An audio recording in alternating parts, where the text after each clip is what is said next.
Hello, and welcome to episode 126 of Bardic Quest.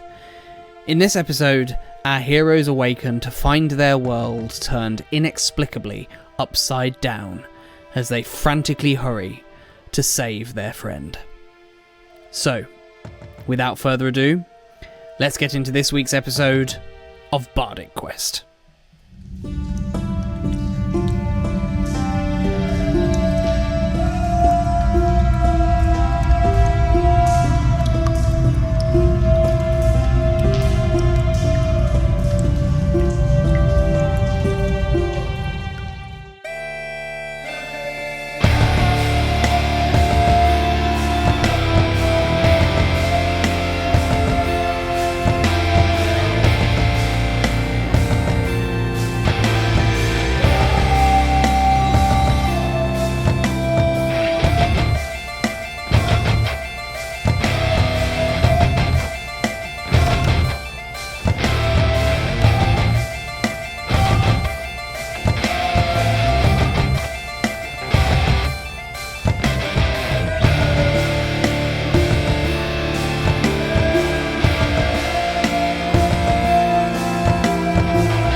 Saga.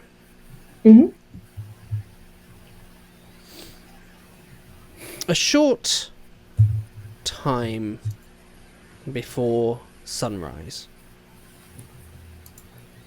Perhaps, maybe 4 or 5 in the morning. You are awoken by a very strange sensation. You're awoken with the rather worrying and uncomfortable awareness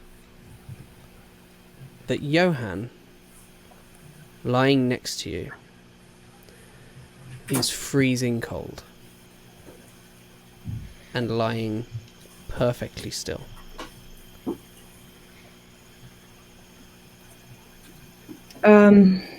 Is it a abrupt awakening or a sort of like... Just a kind of almost a steady awakening as you kind of come to grips with how strange that sensation is.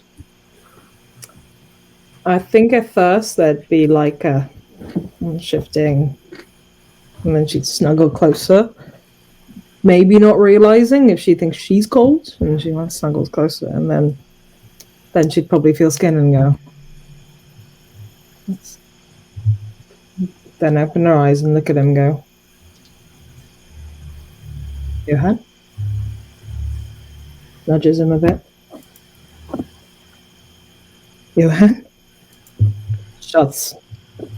Progressively, like, shaking him more.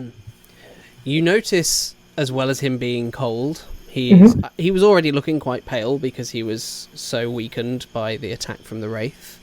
But you also notice, as well as him being pale and cold, that he doesn't appear to be breathing.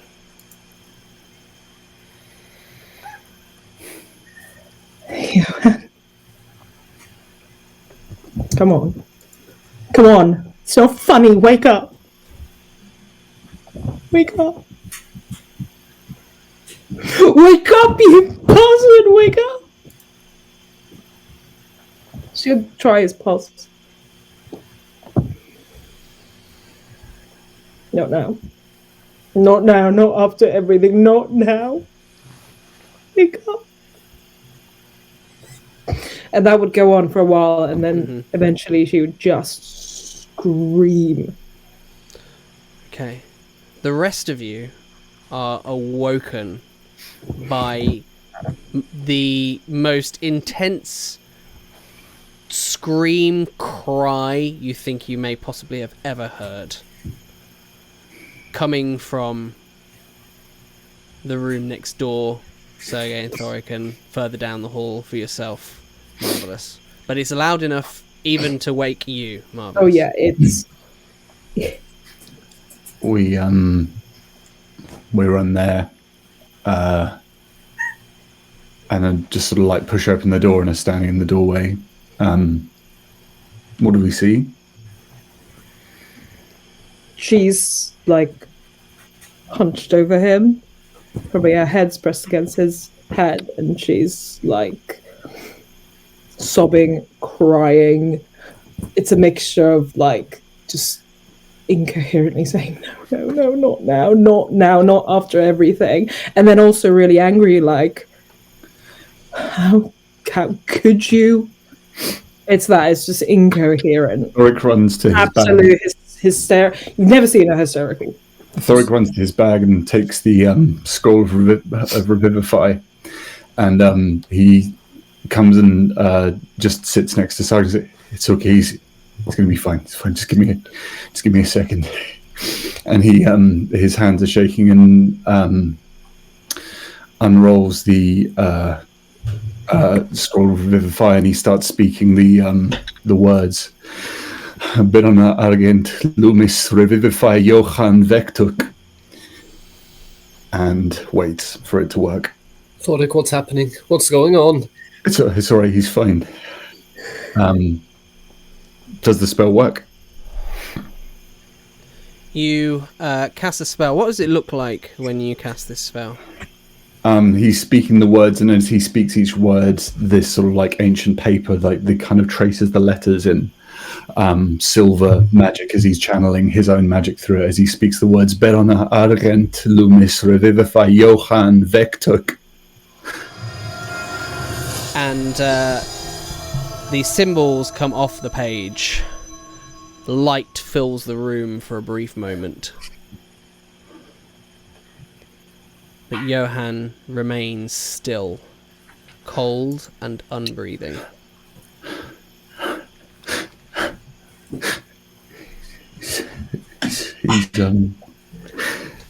He's okay. He's okay. Pulls a potion from his bag and like grabs him and sort of tucks him up in his arms and just sort of very gently tries to pour a potion into his mouth, and he says, "It's okay. You're okay. You're okay. It's fine. I can fix it. I can fix it." Thorik, what's going on? What's happened to Johann? I woke up and he was ice cold.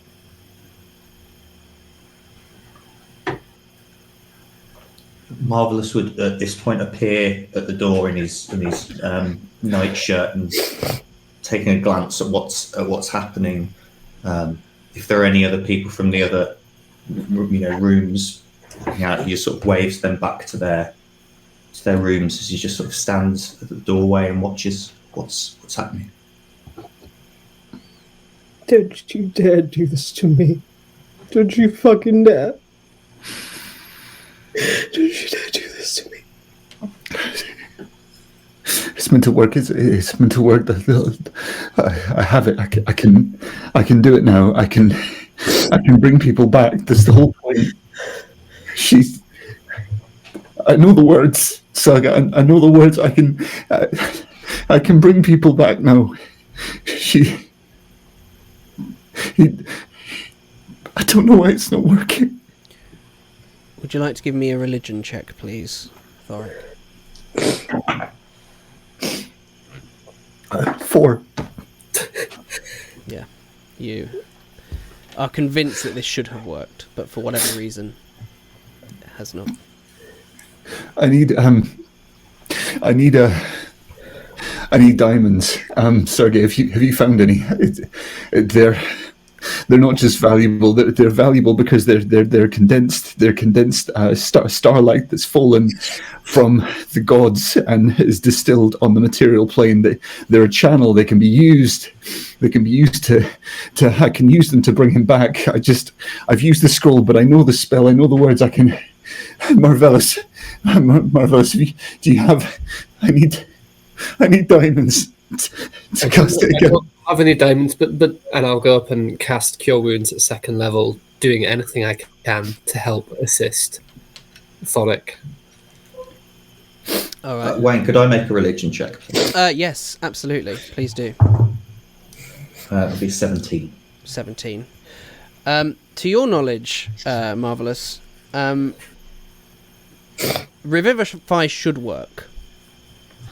There is something, however, that could prevent Revivify from working, which is if the individual soul is unable to return to the body.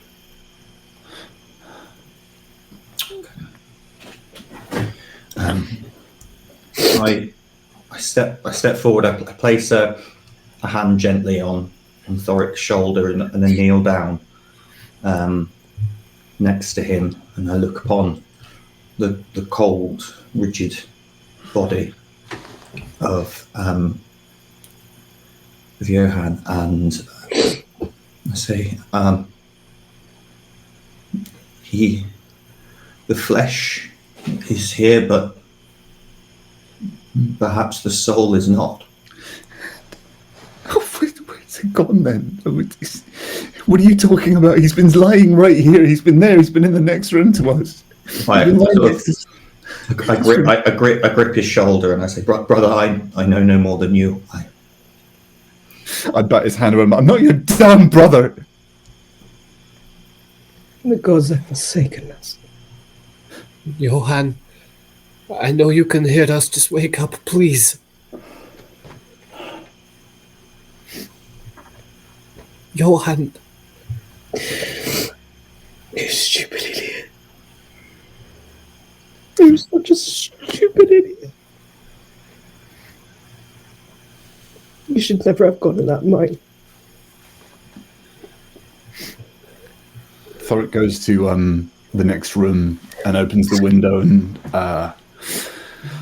starts burning incense and bathes his rings in sunlight from the window and prepares his spells for the day. There is very little sunlight at the moment. The sun is pretty much on the horizon right now, but even so, you begin making your preparations for the for your spells. Whilst he's doing that, is there anything anybody else would like to do? That's going to take Thorik a bit of time. I think Sergei is just going to be continuing to try and persist on the route for Johann to wake up. It's just saying, like, Johann, come on, wake up, buddy. We have so many adventures still. You, me, Saga, Thorik, Schalfort. Come on, Johann. She's got him like one hand. She's pressing. She's just cradling the body and sobbing. I know you're there. You've got to be. How dare you do this to me? Marvellus, is there anything you would like to do at this point? I think I'd take a sort of, especially after being backed away, to sort of take a respectful step back, and I stand in the corridor, sort of just keeping my distance a little bit, head slightly bowed, but still, within view if I'm needed. But this is not my moment. Okay. For those of you that haven't done so already, by the way, you will have taken the benefits of a long rest, because most of the night has passed. Thorik, you're preparing your spells. What would you like to prepare? I would like to prepare. I always have Revivify prepared. I'd like to prepare Remove Curse. Mm-hmm. This out of third levels. Speak with Dead. Sending. Gentle Repose.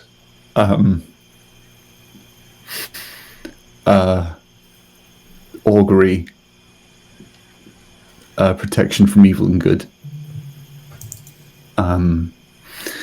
And just trying to find the last. I think there was one more that I wanted to have.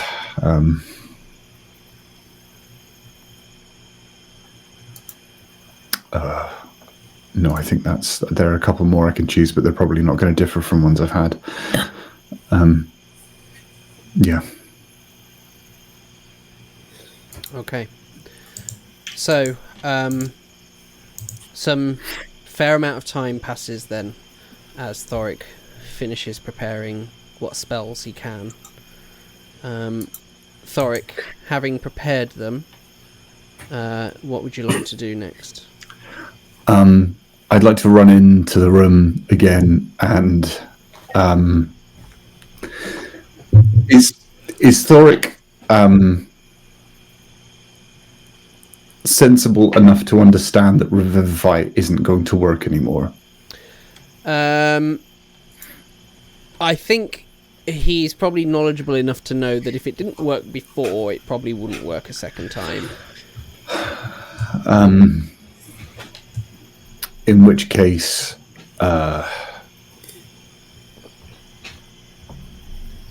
as a ritual, he's going to cast Gentle Repose on Johann. Okay. So it stops a body from... it's protected from decay and can't become undead. Okay, nice. Alright, what does that look like as you cast that spell? He sort of places Johann's hands kind of together just on his sternum, just sort of arranges him, and Thorik sort of places a hand over his eyes and speaks the words. And within amongst the true words of the spell, he mixes in words to Berenar True Silver, and he says, or he kind of intones to her, "This is what you wanted from me, so let me do it." Okay. And you watch as very briefly a shimmer of light just passes over Johann's body. He sort of almost has this, he's not any less flexible, he's not kind of turned to stone or anything like that, but there's just almost this kind of, it kind of catches the light, almost like his hair stops moving, just from like anything else touching him and stuff like that. Like there's something warding him from the outside elements, like dust doesn't kind of settle on him and such.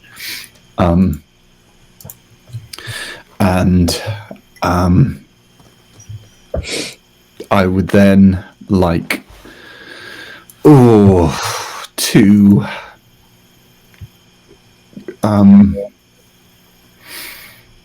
put my hands over Johann and say to the rest of them, I don't know if it will work, but we can speak to him and we can ask what happened. It feels so wrong. I've never done this.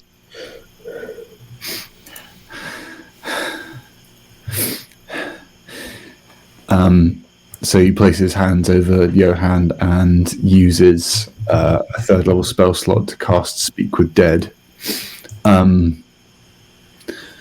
It's a much harsher sound coming from Thorik's lips. It's a lot more guttural, a lot more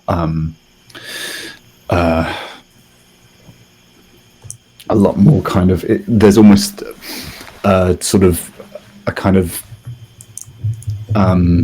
buzz that kind of flits through the room as the words get uttered. And he says to Johann, "Forgive me. Tell us what happened." As the spell goes off. And we can ask up to 5 questions. Yeah. Just to be very mechanical here, so you fully understand how this spell works. You grant the semblance of life and intelligence to a corpse of your choice within range, allowing it to answer the questions you pose. The corpse must still have a mouth and can't be undead. The spell fails if the corpse was the target of this spell within the last 10 days. So once you've asked these questions, you can't do so again for 10 days. Until the spell ends, you can ask the corpse up to 5 questions. The corpse knows only what it knew in life, including the languages it knew. Answers are usually brief, cryptic, or repetitive, and the corpse is under no compulsion to offer a truthful answer if you are hostile to it or it recognises you as an enemy. The spell doesn't return the creature's soul to its body, only its animating spirit. Thus, the corpse can't learn new information, doesn't comprehend anything that has happened since it died, and it can't speculate about future events. So, Ollie, obviously, bear all that in mind with whatever answers you give. So I'm allowed to speak. You are indeed. Okay.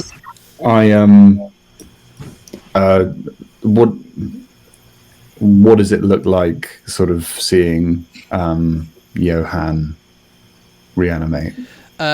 He looks almost like a shell of his former self. It is, as the spell suggests, it doesn't bring his soul back. So it's a little bit more, for want of a better phrase, he's a bit soulless. There is nothing, there's not much personality coming through. It's much more objective, shall we say. Almost like you are talking to almost something robotic in that in that sense.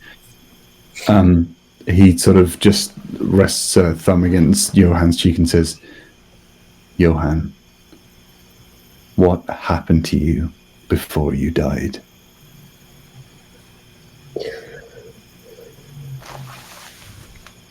The book. Read the book.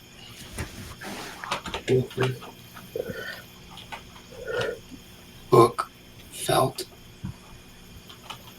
wrong.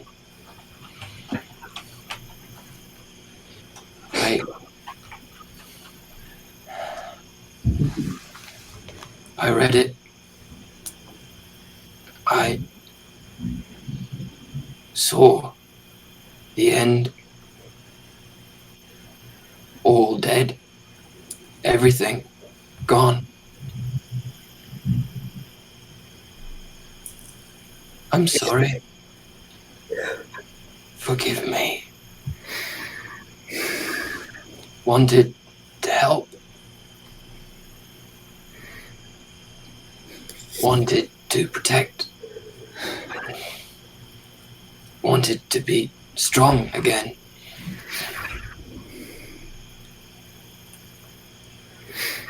You're my friends.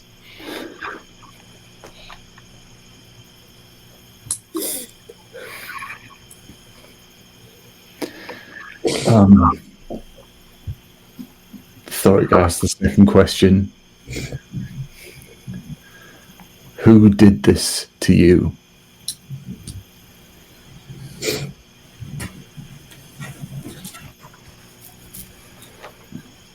Johann just kind of...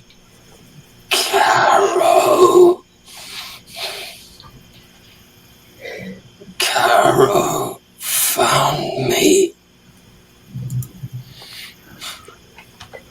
You've seen her before. Stole me. It hurts. Everything hurts.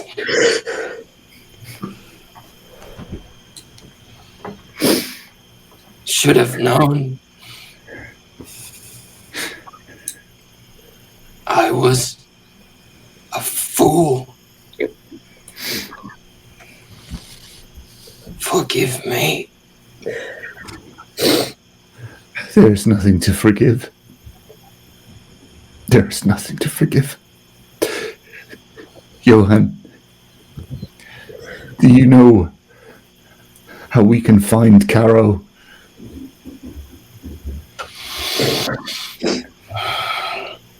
Find Red brethren might know.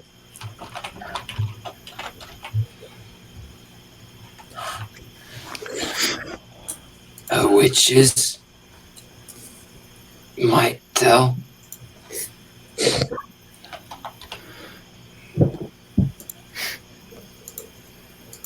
Don't know. Must be stopped. She is evil. And so am I. No, you're not. Not same. Not myself. Something changed. You're not evil, Johann. You never could be, no matter what changes. Saga, you should ask a question.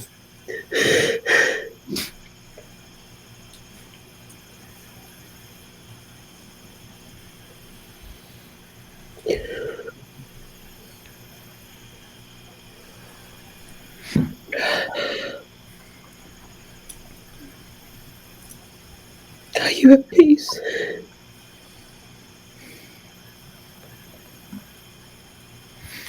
Last night felt more at peace than ever before.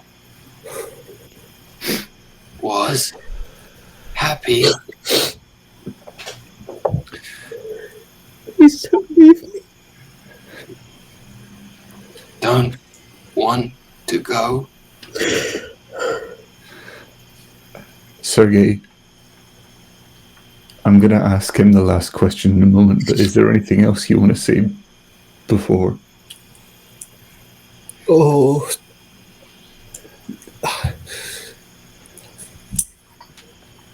I love you, Johann. I've always been fond of you. But I never thought I could love someone as strongly as I could love you. You best friends I ever had. New brethren. Sergei, Thorik, Saga.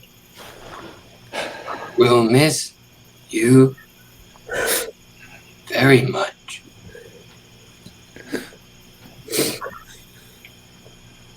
Saga, Yes. anything you want to say before I ask him?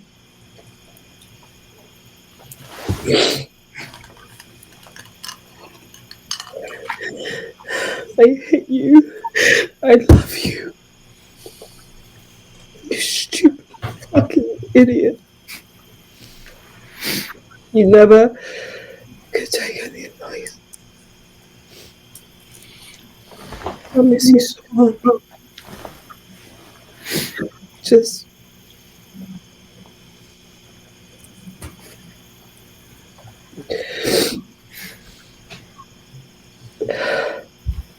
You made me feel safe.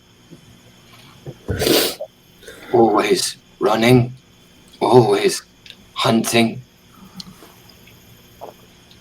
Never felt so safe than when I was with you. Oh, and you saved me.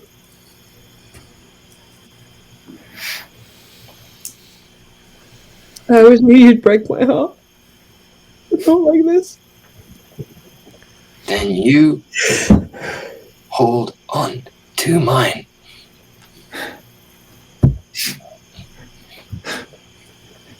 Johann, I love you, brother. And and I will carry the torch of you in everything. No amount of darkness in all the worlds could ever diminish your light. You are the purest of all of us.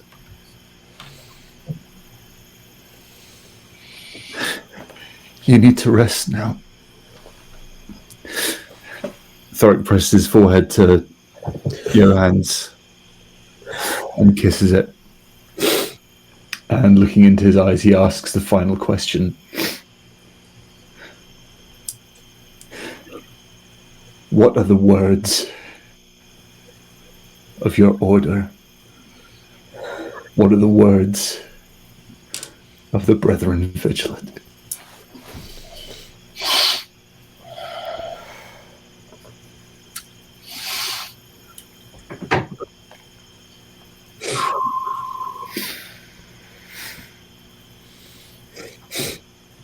Thank you. Showing me magic not so bad.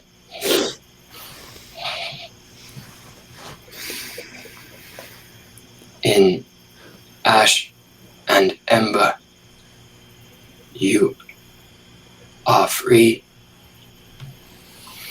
We are vigilant, and the hunt goes on.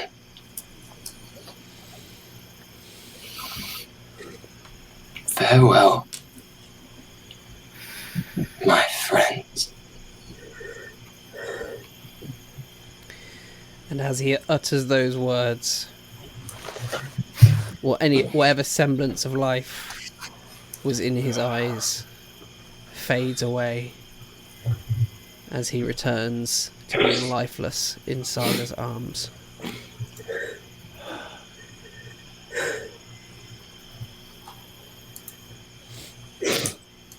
It should have been me and not him.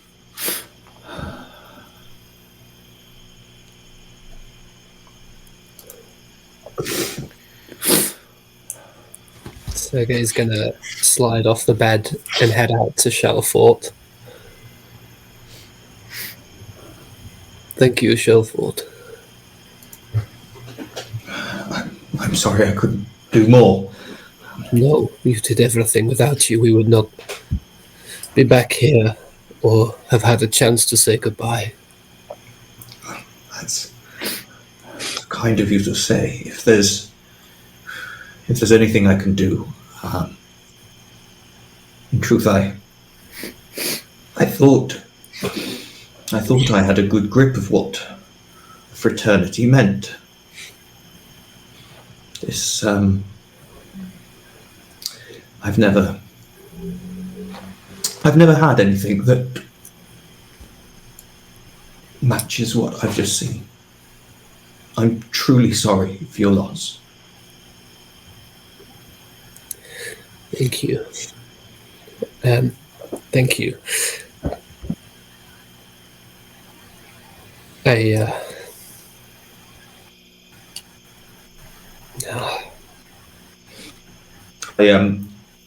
lean in and I say to him quietly in halfling, what about Saga? What do we need? What does she need? I shall reply in half then. I do not know. Space and most importantly time. But support and friends to give. That I can do. I'm new. I'll follow your lead if that's all right. Well, of course, I don't know what's next, but there's someone with the name of Carol, and I want their head.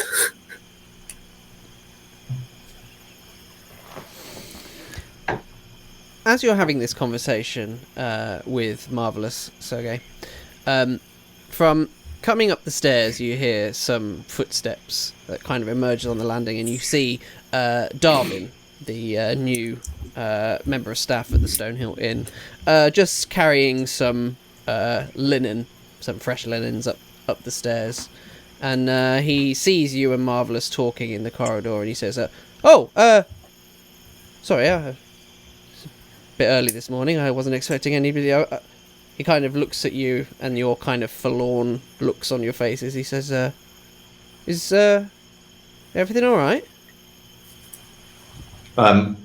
Sparing Sergei from having to sort of explain what's going on, I walk up to him and I grab hold of the linen and I say, it's not, but we're dealing with it. Please go downstairs. Okay, well, he said, would you mind if I just, and he kind of gingerly passes you the linen. And he says, would you mind just popping that on that table over there, and I'll leave you to your business. Thank you, I appreciate it. I carry the linen through, and I'm going to enter the room, and I sort of just place it next to Thorik, thing to do with as he needs, and I sort of just step back into the corridor with Sergei. As Marvellus goes, Thorik just catches his arm and just says, I didn't mean to speak so unkindly. I interrupt and I say, you don't need to say anything. He just looks at him and he nods and lets go of his arm. And Thorik kind of looks at his friend Saga and kind of very gently places a hand on her shoulder and says,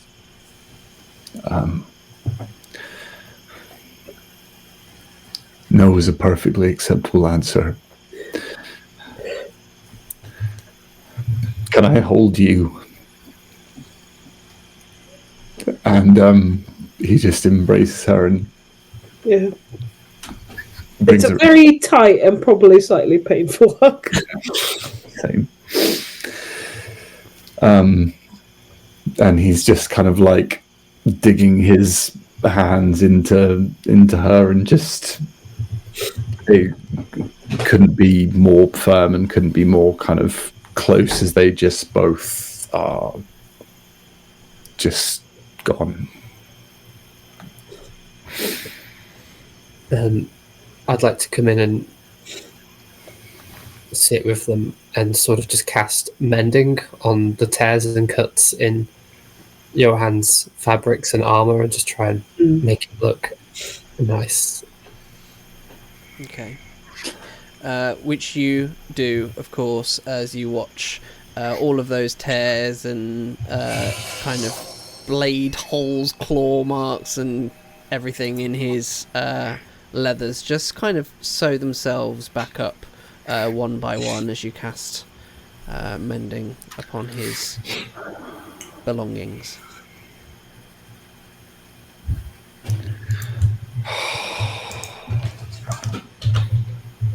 Anything else anybody else would like to do?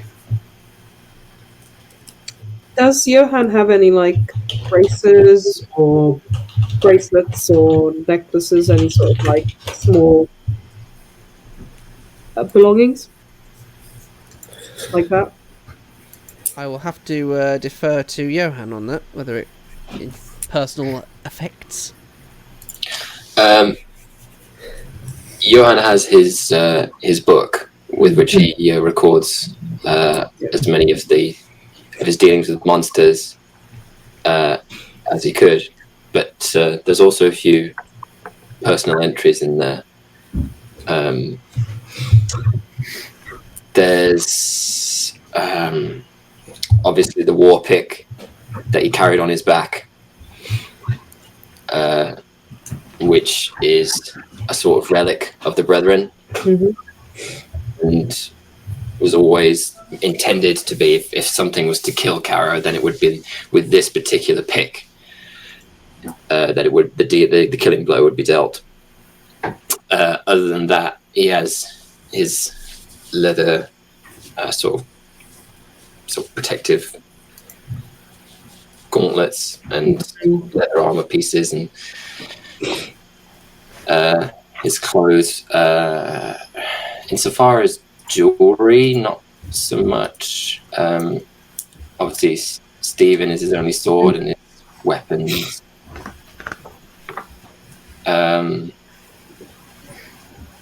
Yeah, I think his most treasured possessions are probably the war pick and his book. Mm. After some time has passed, she'd definitely take the book. Take the pick as well. She'd take Stephen, and probably without looking at Sergei, go like, he'd want you to have this back. I'll take Stephen and we'll finish what you started, Johann. And she would probably take his braces, just to have something that she could have on her.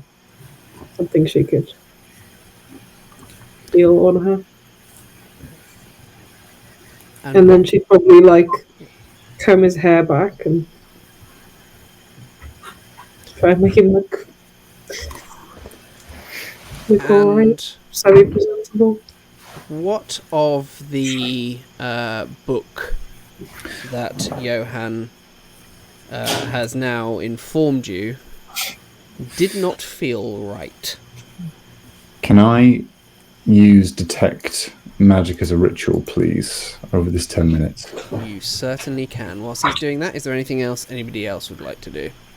I would be donning my armour. Okay. Getting ready for whatever is next. Okay. Sergei, anything for yourself over the next 10 minutes? I'm going to go into the room next door, go to the wash basin, and with a look of revenge and anger in my eyes, Sergei is going to shave the rest of his head and prepare for battle. Okay. Saga?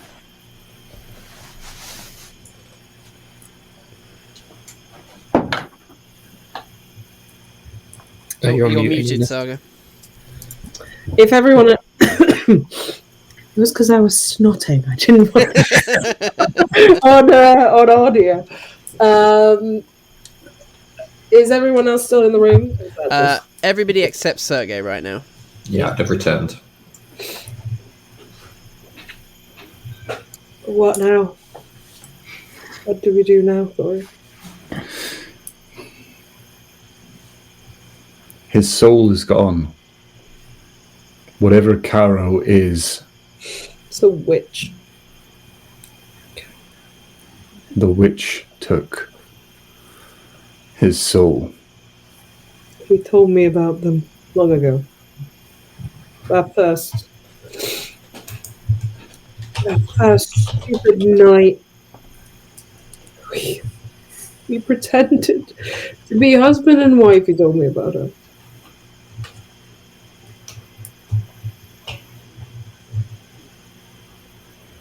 Destroyed his village, made him who he was.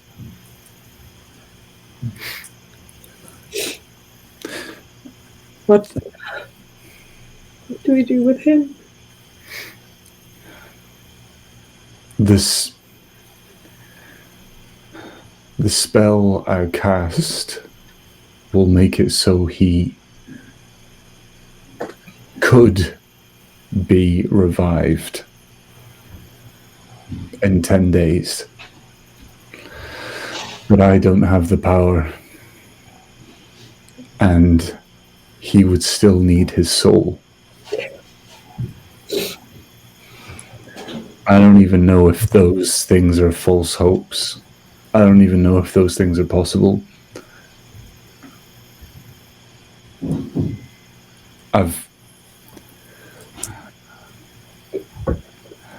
But my mother might know.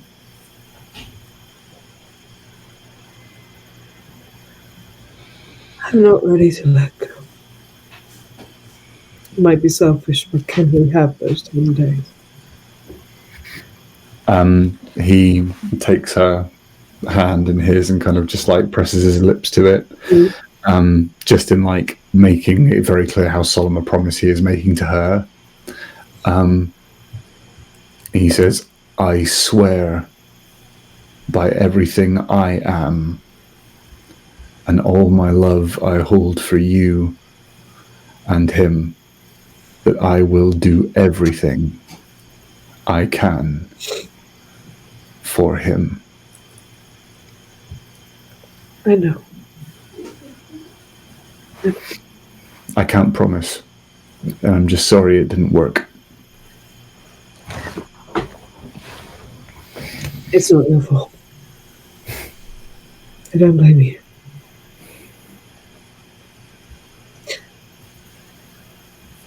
I step forward and I'm now my armor. It's I've polished the bronze as much as I can, but it's very much the owl emblem on the chest is still splattered with dried blood from the combat previous. Says, you shall not do it alone, and no, there is nothing you need to be sorry for. There is nothing you need to redeem. Johann made it clear where the fault lies with this. It is with the irredeemable. This Caro will pay.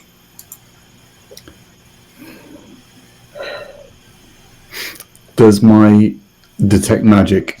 What I'm looking for is any trace that this book still has some kind of hold over Johann's body.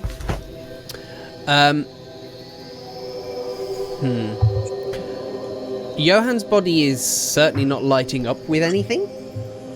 Any magical effects on him aside from, of course, what you've already laid on yourself. But again, it only kind of gives you schools anyway. But aside from your abjuration magic that you've placed upon him, nothing else is kind of being given off. The book, however, glows with all sorts of schools of magic.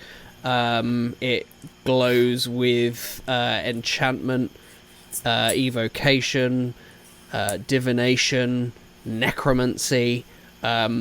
Most of the schools of magic are kind of pinging off on all of your senses coming from this book.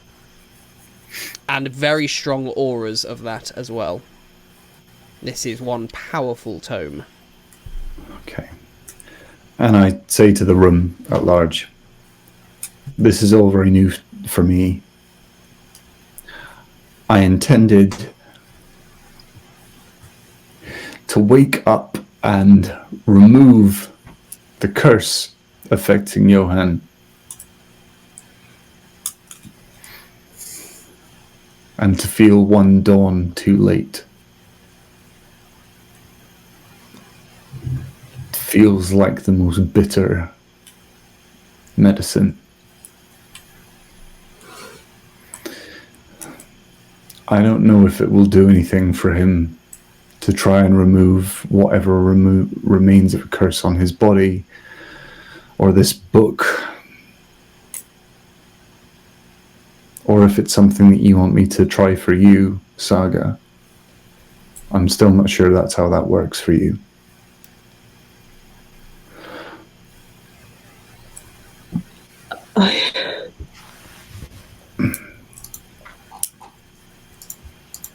Do whatever you think is best.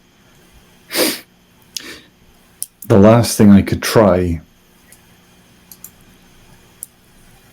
I have the energy to try and contact my mother. I can send for her, but I don't know what to ask. She's more wise in these matters than I. I don't know if she can help. And it galls me running back to her.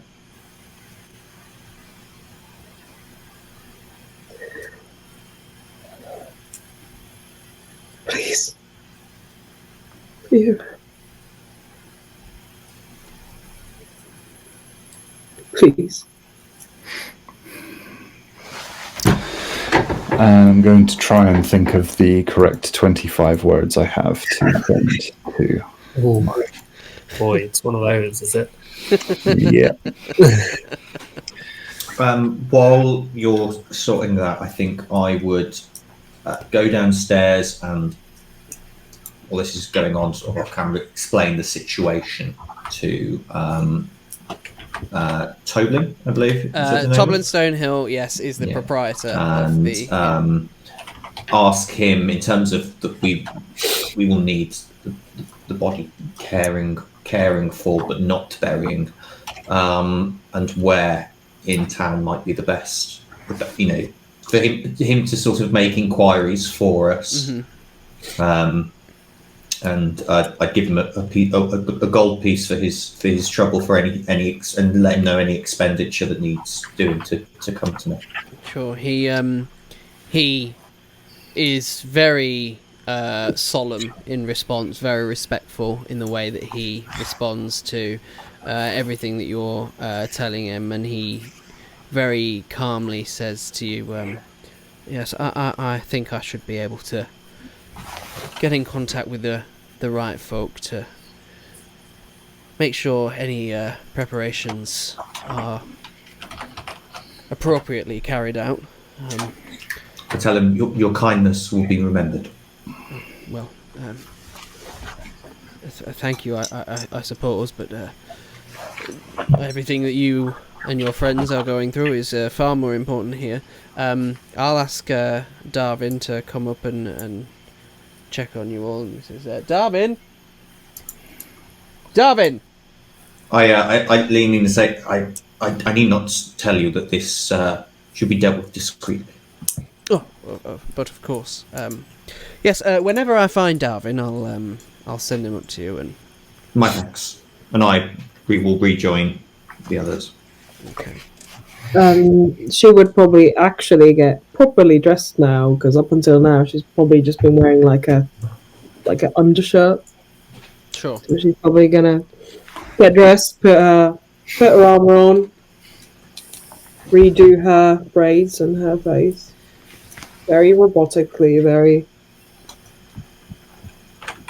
Yeah. And as Thorik is considering the message he would like to send to his mother, and Sergei, you are finishing off the shaving of your head in your room. Sergei, all of a sudden, your head shaving, just as you're bringing it to an end, is interrupted by a smash through your window as a vial of some kind, or a bottle, smashes on the ground in your room as your room begins to erupt into flame. And that is where we shall end today's session. Ooh. No. Oh boy, this is one thing after the other. Can we just have one? They waited until the morning.